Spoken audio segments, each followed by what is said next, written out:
le câblage de la plaque à borne en fonction du réseau. Avant de raccorder ce moteur, faisons un petit retour en arrière. On sait qu'un moteur asynchrone triphasé a 3 enroulements distincts. Maintenant, nous avons ici notre plaque à borne de notre moteur avec les 3 enroulements. L'enroulement U1, U2, V1, V2, W1 et W2. Nous pouvons brancher notre moteur de 2 façons différentes, ou en branchement étoile, ou en branchement triangle. Si nous choisissons de le brancher en étoile, il faudra mettre les barrettes dans ce sens-là. Alors faisons-le ici, nous les avons ici, les barrettes. Nous voyons bien ici ce point commun, c'est bien le point étoile qui est ici.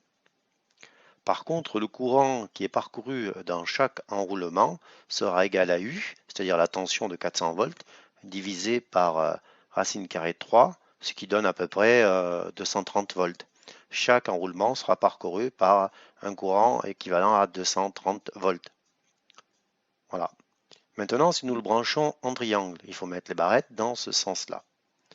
Alors, faisons-le. Nous mettons les barrettes dans ce sens-là et nous sommes bien en branchement triangle. Par contre, ici, le courant appliqué sur chaque enroulement sera égal à 400 volts.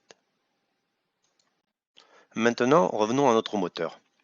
La plaque signalétique du moteur nous indique que c'est un moteur en 400-690 et que sous un réseau en 400 volts, nous devons le brancher en triangle. Donc notre réseau étant bien en 400 volts, ce moteur devra être branché en triangle. Si par mégarde on l'aurait branché en étoile, le couple du moteur, étant donné que nous entraînons une turbine, le couple du moteur ne serait pas suffisant et le moteur serait rapidement hors service. Conformément à la plaque signalétique du moteur, nous avons bien branché notre moteur en triangle. Le moteur a été mis en place sur son support.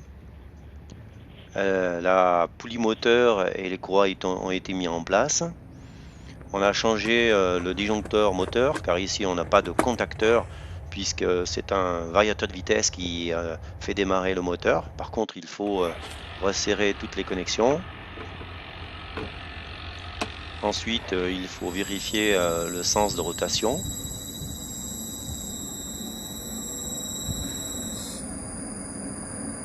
Et puis en dernier lieu, il faut vérifier l'ampérage du moteur, ceci sur les 3 phases.